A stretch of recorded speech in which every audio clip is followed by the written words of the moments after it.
অপরাধী করে নাই, মামলা একটা দিয়া বসায় রাখছে। এমন মামলা মনে হয় বাংলাদেশে হয় নাই।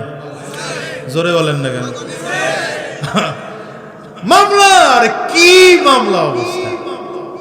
কুয়াকাটার মাওলানা হাফিজুর রহমান সিদ্দিকী সাহেবের বিরুদ্ধে মামলা দিছে, এহসান গ্রুপের লক্ষ কোটি টাকা আত্মসাৎ করছে। আমি একদিন গিয়া কাছের মানুষ, প্রিয় মানুষ কইলাম যে তেহার ভাগ দিয়েন,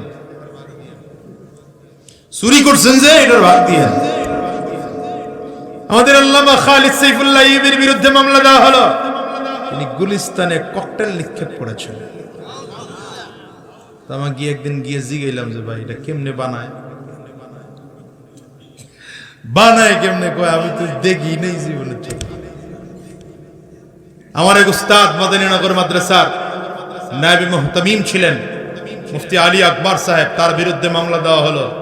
তিনি নাকি রমনা বটমূলে হামলা করেছেন।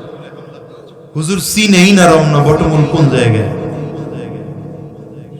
মামলা দেওয়া হলো আল্লামা মামুনুল হক সাহেবের বিরুদ্ধে, তিনি নাকি ধর্ষণ করেছেন। এত আস্তে আপনাদের নাউজুবিল্লাহর পাওয়ার।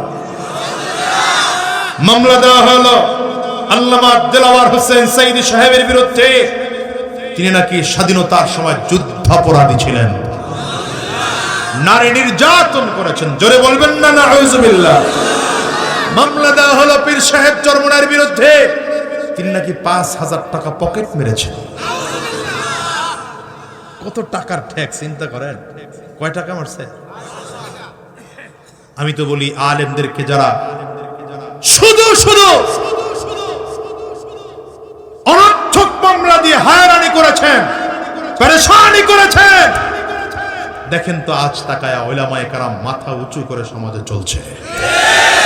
আমরা হাজার লক্ষ, আরে আমার মতো ছোট্ট মৌলবীর বিরুদ্ধে ৩ মামলা দিয়েছি। আমি তো গোনার মধ্যেই পড়ি না, এর মধ্যে 2টা গেছে গা মাশাআল্লাহ। হে যাওয়ার সাথে সাথেই গেছে গা, আর কি হে লয়ে গেছে।